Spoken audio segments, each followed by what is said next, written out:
তুমি যে আচ্ছা মিমের ডিভোর্স দিয়ে দিলাম, মিম তো এখন একটা না একটা সময় মিমের আরেক জায়গায় সংসার করতে হবে। তোমার এই ভিডিওর কারণে মিম সংসার করতে পারবে? পসিবল হবে?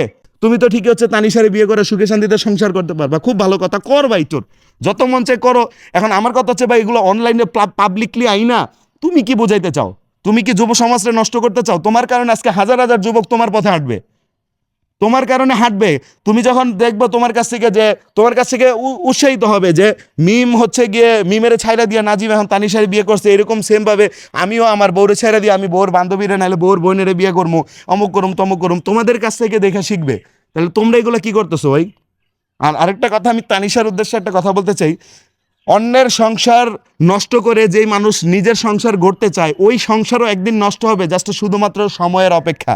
একটা কথা মনে রাখবা, কারো মনে দিলে আঘাত, সেই আঘাত লাগে কাবার ঘরে। আর তোমরা তো সামান্য মানুষ, মানুষের মনে আঘাত দিছো তুমি, অফকোর্স মিমের মনে আঘাত